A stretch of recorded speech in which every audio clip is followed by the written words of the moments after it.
Hola, desde Fundación Antena les damos la bienvenida a una nueva sesión digital, a una revisión de portafolio. El artista invitado de hoy, José Pedro Godoy, artista visual, pintor, a quien tendremos el gusto de conocer más en profundidad, junto a Óscar Contardo, también un invitado especial hoy día, periodista emblemático, que es un gusto tenerte hoy día con nosotros, Óscar, para que lleves esta conversación con José Pedro. Así que los saludo a los dos, muy bienvenidos, y les dejo los micrófonos y las cámaras. Muchas gracias. Muchas gracias. Muchas gracias. Adelante. Muchas gracias y gracias a la Fundación Antena por esta invitación para entrevistar o más bien conversar y para que José Pedro Godoy, uno de los artistas jóvenes más importantes de la escena chilena, nos cuente sobre su obra. José Pedro, no quiero hacer una introducción muy larga, quiero decir solamente que eres natural de Pirque, y que estudiaste artes visuales en la Universidad Católica hace anteayer, porque tu primera colectiva fue en 2008, la Sí. primera individual en 2010, y eso fue hace muy poco para uno. Eh, y mi primera pregunta es, ¿por qué la pintura y por qué la figura humana?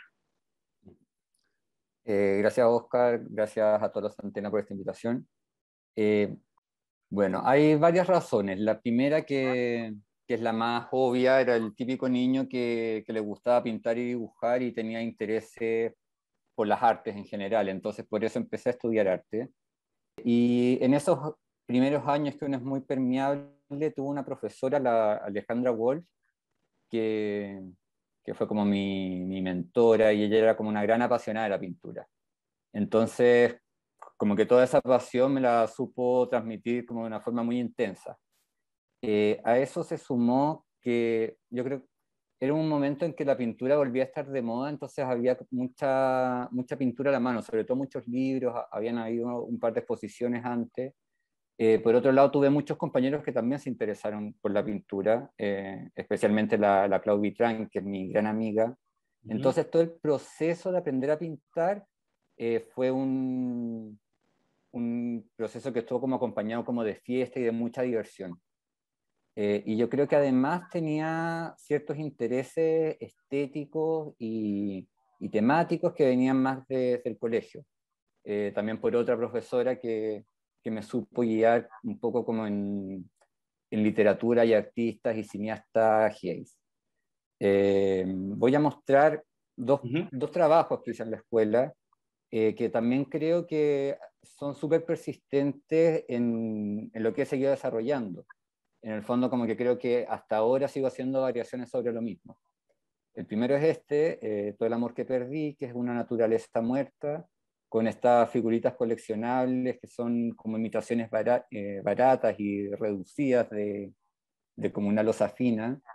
Y hay una escena que es muy escenográfica, que es muy teatral, que es muy narrativa. Tiene un título que además le da más relato a esa escena.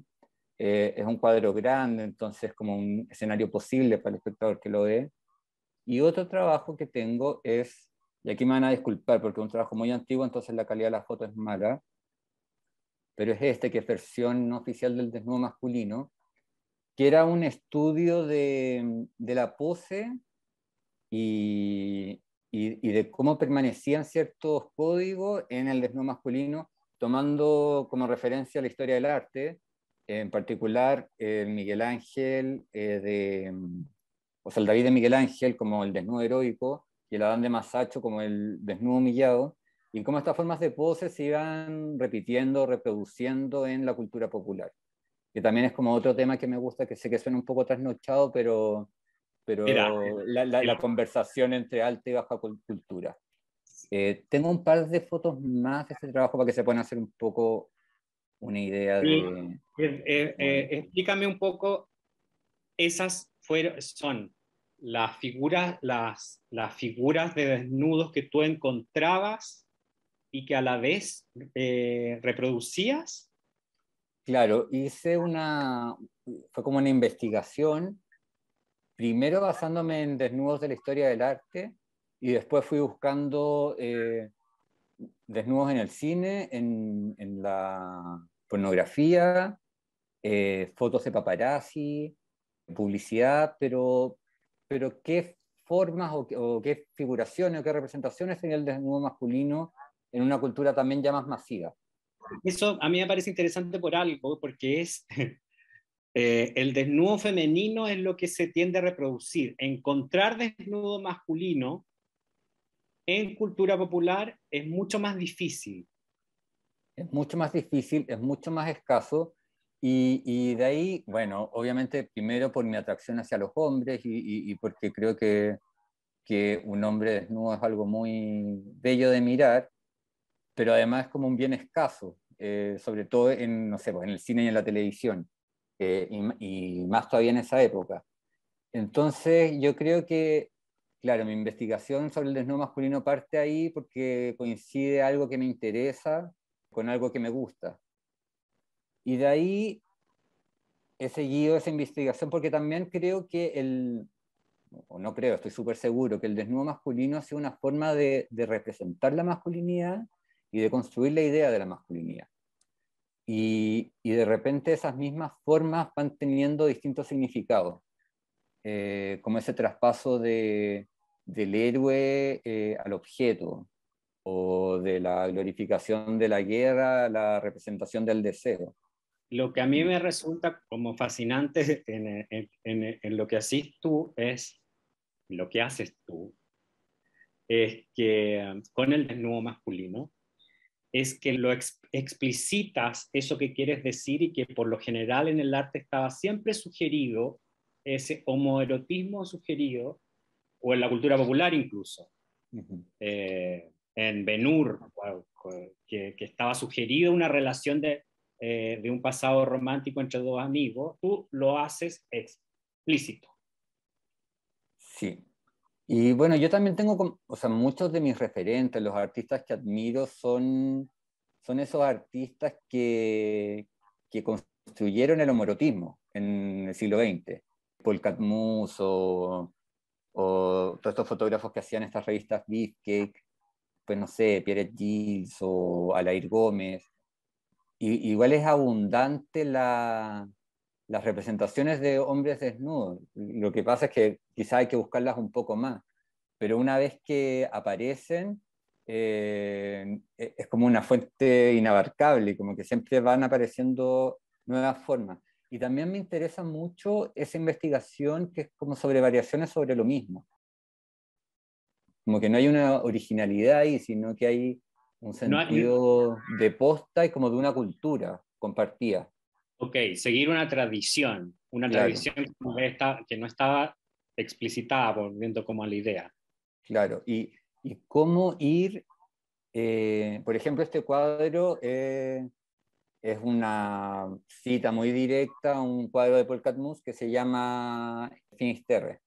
Ya. Y agarro este dibujo de Jean Cocteau y lo convierto en neón, pero es como agarrándome de todos esos artistas que en el fondo son grandes referentes, grandes mentores y grandes provocadores sobre el erotismo y sobre la sexualidad y la homosexualidad.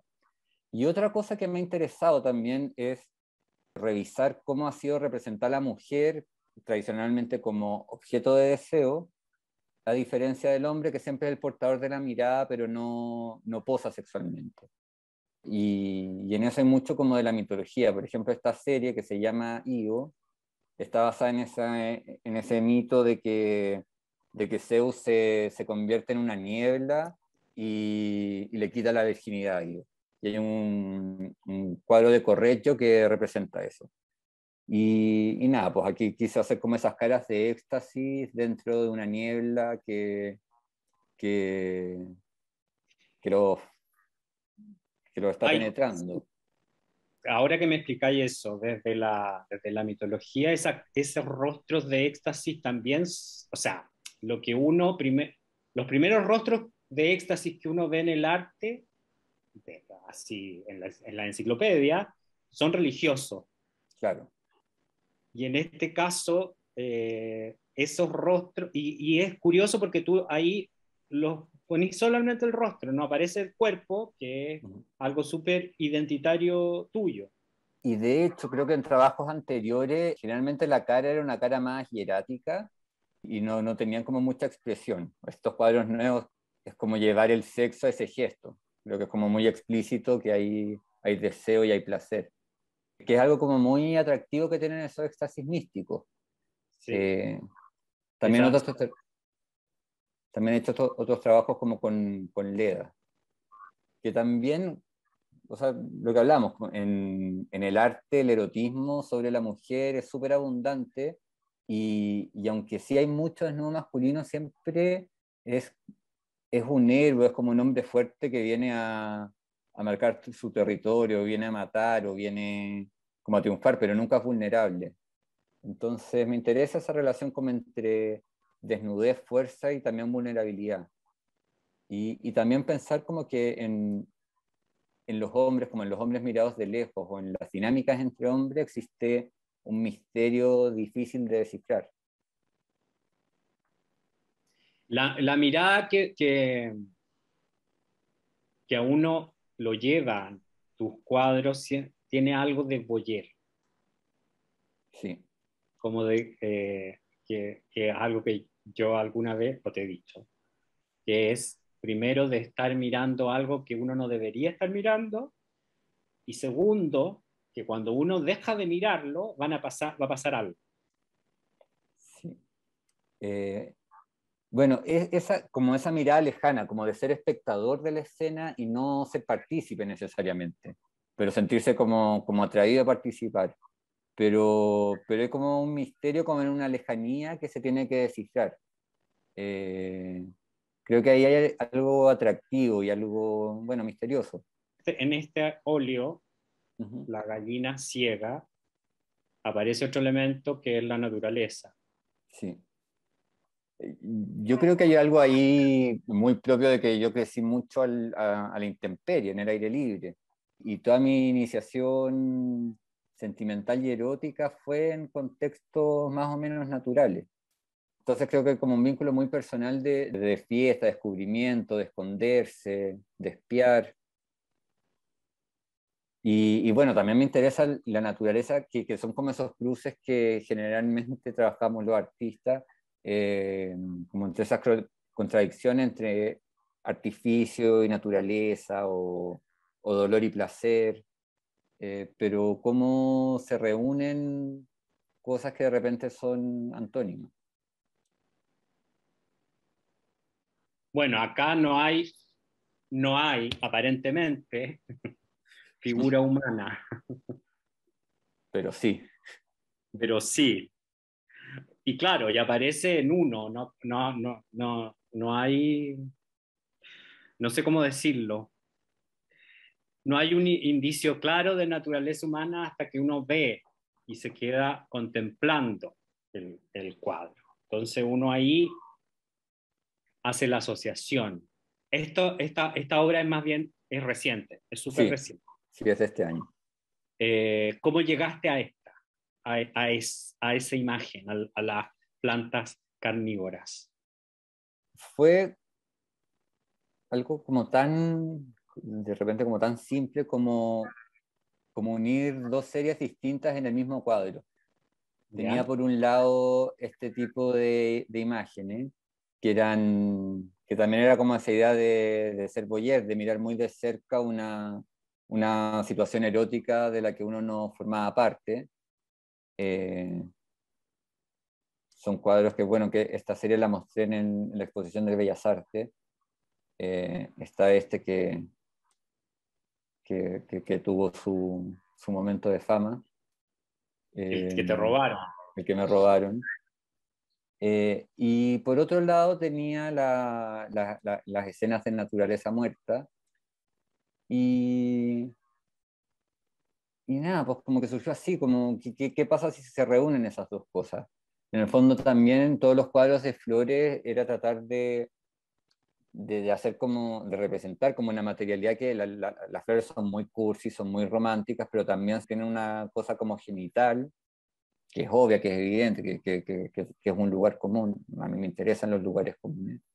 Pero explicitar esa cosa genital, eso, como esa idea de cuerpos entrelazados y, Y también esos cuadros forman parte de una exposición, que es la exposición más reciente que hice, que se llama Penetrando el fondo del bosque, que reunía como personas que se introducen en un escenario natural que se vuelve psicodélico y se vuelve como entre monstruoso y erótico, como una convivencia que también tiene muchos elementos que son místicos y religiosos y, bueno, chamánicos en este caso, eh, pero sin tampoco tratar de hacer como una tesis con los cuadros, sino imágenes que me resultan sugerentes y que pueden tener una apariencia como reveladora sobre el deseo, que puedan ser muy, espero, trato de que sean muy atractivas de mirar y que haya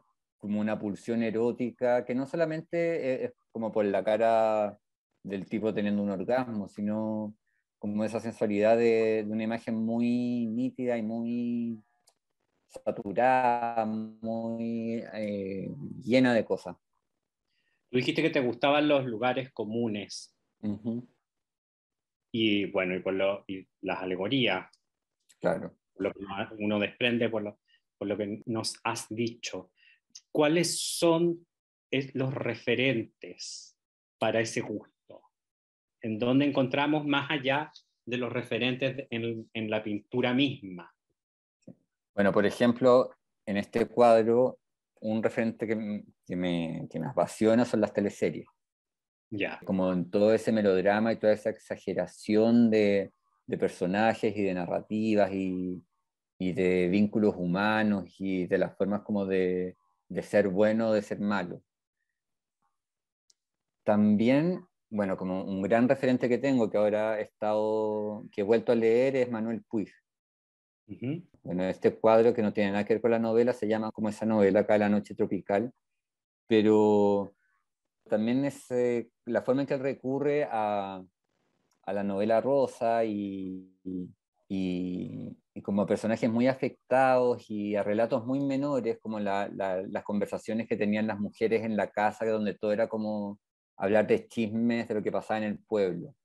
Pero como mientras te va contando esa historia te va anunciando otra cosa como más terrible o más fuerte o más violenta. Por ejemplo, en Pubias Angelical Uh-huh. hay una escena que está en un lugar palaciego donde todo es Aquí como Pubi Angelical es un relato de Manuel Pubi. sí. Eh, y están en el fondo es una escena de una violación, pero está todo contado dentro de cortinas de encaje anacarado. Y en ese como cambio en esas como dos dimensiones de la historia, se revela algo como muy estremecedor y que te deja, es como inesperado de alguna forma. Y también, bueno, tengo muchos referentes que son literarios porque me gusta mucho leer. Por ejemplo, este trabajo que se llama La hermosa habitación está vacía. El título también es de una novela de Edmund White. Esta, Y esta es una obra dentro de un lugar específico que iba a ser inaugurado en octubre del 2019, ¿no? claro, justo iba a ser inaugurado justo el día después del estallido y por razones obvias aplazamos. Pero también fue un proyecto que trataba como de invitar a recorrer un lugar abandonado de Santiago y invitamos a varios artistas, es un proyecto que hicimos con mi taller. Invitamos a varios artistas a elegir una pieza o un espacio de este edificio abandonado, Art Deco, que era muy bonito, pero que iban a demoler pronto, para que hicieran una obra. Entonces yo elegí esta pieza para hacer como esta atmósfera rosada, muy femenina y muy acogedora, que estaba de alguna forma decorada con estas figuritas en forma de flor o coral, en la que eran representados hombres en situaciones íntimas, como en las situaciones que uno hace cuando está solo en la privacidad de su pieza o de su baño. Y eran puras acciones que tenían que ver con la higiene, con el ejercicio o con el erotismo. Y también pienso en el primer trabajo que les mostré, en el de los desnudos, es como una variación sobre eso. una vez más, como la pose y las significancias que tiene, como el deseo, los pequeños formatos que te obligan como espectador a acercarte y establecer como una relación mucho más íntima con la imagen que estáis viendo. Que es algo muy distinto como a ese otro recurso de hacer cuadros de grandes formatos, donde es como un escenario que se despliega. Deja esa imagen, Uh-huh.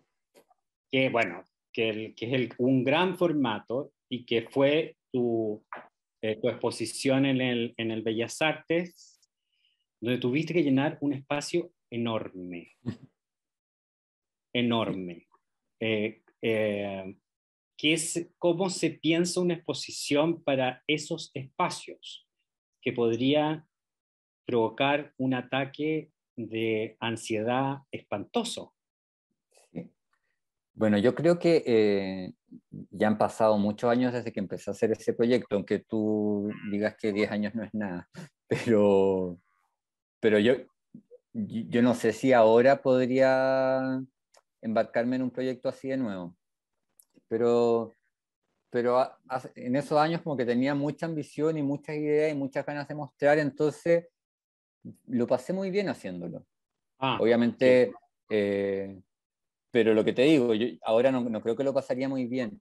Y lo que sí me pasa es que fue un proyecto que igual mmm, como que aterrizaba como un montón de ideas y series en las que venía trabajando durante harto tiempo. Y no creo, o no me parece que ningún artista es como tan diverso como para que al mostrar como sus trabajos juntos no armen un relato coherente. Como que por un lado quise confiar en ese relato coherente y, y tenía como, bueno, sobre todo muchas ganas de hacerlo, pero pensando esto en comparación con el proyecto que mostré recién, que, que es todo lo contrario, que es llegar a un espacio que no conocí y que tenéis como un tiempo muy acotado para hacer una obra que tiene que funcionar en ese lugar, creo que hoy en día es un formato que me acomoda mucho más, como cosas más inmediatas. Ah, Creo que también después de todo lo que ha pasado, no me imagino proyectarme en 3 años trabajando en lo mismo. a ver, hay algo ahí, que es, si lo que ha pasado en Chile y lo que está pasando desde octubre ha provocado para ti alguna reflexión sobre tu obra y sobre cómo sigue tu obra. Bueno, yo creo que sobre todo lo que pasó en Chile hubo como quizá un primer momento de sentir una urgencia como artista, hacerse cargo de representar eso. Pero uno también tiene que ser como honesto a sus intereses y a sus pulsiones. Entonces, por ejemplo, a mí, viendo la calle y viendo el estallido, lo que más me llamaba la atención era como el despliegue de la masculinidad, como tanto hombre sin polera mostrándose heroicamente, y por otro lado como que te lo digo como inquietudes artísticas o estéticas, ¿cachai? La acumulación de imágenes. Entonces por lo mismo entendí que no podía hacer nada sobre el estallido en mi trabajo. Y lo que sí me pasó fue como una necesidad de replegarme y empezar a abordar mi trabajo con otra velocidad. Por ejemplo, ya no me interesa tanto exponer o mostrar. Y los cuadros que hice para esta última exposición, tuve como mucho tiempo para hacerlo. Y como para darles vueltas y profundizar como en los detalles y cambiar cosas y lograr que generaran una cosa que a mí me parece que es visual, que igual se nota mucho más cuando es en vivo, pero nada, pues una pintura es una imagen y A ver, apeláis a esas sensaciones como que de repente, no solamente la imagen que está pintada, sino cómo vibran los colores entre ellos o el nivel de detalle, la aproximación, pero como todas esas cosas técnicas que le dan una cosa que es mucho más emocional y mucho más visceral a lo que estáis viendo. ¿te refieres a la exposición virtual? Sí, en Vigil González, que es la galería con la que trabajo en Perú, que fue una exposición online de 9 pinturas sobre estos temas como entre plantas carnívoras y hombres bestias. Un cuadro como este a uno le da la sensación de algo que flota y o más bien de estar mirando un fresco en una bóveda. ¿Lo Sí, tiene piensas así o es solamente un rollo mío? no lo pensé como un cuadro en una bóveda, pero sí es una cosa como donde todo flotara. Entonces, en ese sentido tiene mucho de bóveda, o sea, no, como que los elementos estuvieran como suspendidos. Eso, Sí, que uno tiene que estar mirando hacia arriba. Algo sí, que, como, claro, porque también está todo en el aire. ay, claro, y que provoca un poco de vértigo. Sí, porque también es muy, es como mucha info, entonces es un poco, eh, o- o- de hecho, pintarlo cansa un poco. Es un trabajo, yo, o sea, yo me imagino que es un trabajo súper físico, Sí, pues, es sobre súper todo físico, esos formatos enormes. sí, pero fíjate que no necesariamente un formato grande es mucho más exigente que un formato chico. Depende Ah, mucho de cómo esté hecho. Lo que a mí sí me pasa, a mí pintar es algo que me cuesta físicamente, o sea, como de tener como la destreza, el talento para que me resulte fácil. No, no me pasa eso. Además, como que siempre me estoy poniendo grado de exigencia. Y a esa dificultad como física o manual o técnica se suma una dificultad intelectual de tratar como de resolver algo en el momento en que uno vuelve un montón de ideas y referencias y, y intereses que tiene en la cabeza y los queréis como concretar y cristalizar en una imagen, no necesariamente es fácil, pero ahí tiene como también su lado que es más desafiante, que es más significativo también. en este caso, este mezcla dos cosas, que es la idea como de algo escenográfico, Ujú, hay un cuento ahí, claro. y el collage. ¿Hay algunos que los piensas así específicamente o simplemente decides, este no va a tener un relato? Bueno, yo creo que igual casi siempre hay un relato, como que creo Ya. que en ese sentido son bien narrativos, como hay algo, lo que hablamos antes, como algo que descifrar o algo que estoy contando, como una escena que espero como que genere una lectura. Pero también está ese recurso del collage que es como agarrar imágenes que provienen de distintos lados para darle una cosa como más, no tengo la palabra, pero como, bueno, más artificial a la imagen. Hay otros cuadros que son como más atmosféricos, que es como una escena en la noche, o, o una escena en el día. Pero hay otros como donde la luz no coincide necesariamente entre los distintos elementos que hay ahí. Y esa no coincidencia me parece que también mm, como que rellena la imagen de información, que es algo que me gusta, o sea, como que las cosas sean muy saturadas y que haya una dificultad de ver. Por ejemplo, este cuadro también tiene mucho de collage, como un montón de elementos que hacen un relato quizás como mágico, que tenga como un poco esa idea del hechizo de la sirena, pero en el que también ninguna cosa podría estar como verosímilmente unida a la otra. Hay algunos que tienen un montón de color y otros que parecen ser solo sombra y luz, o muchos tipos de sombra. Sí, Es que yo pensaba que era una mujer. sí, pero es un joven guapo, pero tiene ese tipo de cuerpos que como con la piel muy suave, como con unas formas como de los músculos muy lisos que permite... Bueno, yo él también lo elegí para esta serie que es Historia del Ojo, que es esta novela corta, erótica y perversa de Bataille. Y, y como la novela es un niño y dos niñas, digo niños porque en la novela son como jovencitos, muy jovencitos, pero igual siempre en mi imaginación me lo imaginaba como tres niños.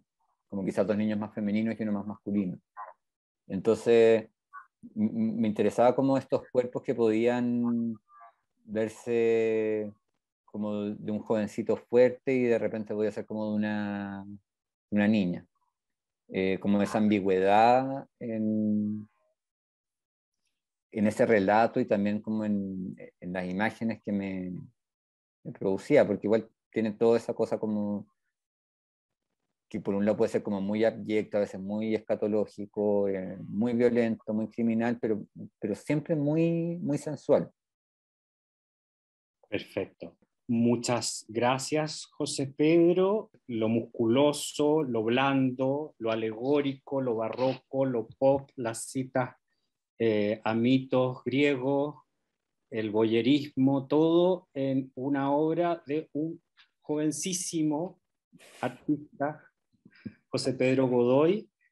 Para cerrar, solamente una pregunta abierta, que es: ¿cómo crees tú que va a ir evolucionando, que ha ido evolucionando tu obra desde las primeras exposiciones hasta ahora? ¿Cómo definirías tú esa evolución? Yo creo que por un lado es como tratar de desaprender, lo que decía al principio, que cuando uno estudia es muy permeable, entonces algo que me ha costado es como tratar de desaprender como ciertas reglas y en el fondo sentirme más libre sobre lo que hago. Y no sé, como que creo que la evolución que tengo es como más, como ponerle más y que sea como siempre más exagerado y como que Más tenga es más más. color, más es más. Más Eh, es más y mejor. Creo que la evolución es que voy a ir sumando información, quizás cabe en un espacio más chico, pero que sea una cosa muy como densa al final. Muchísimas gracias, José Pedro, por esta entrevista. Y muchas Gracias a gracias ti, por la Oscar. Fundación Antena.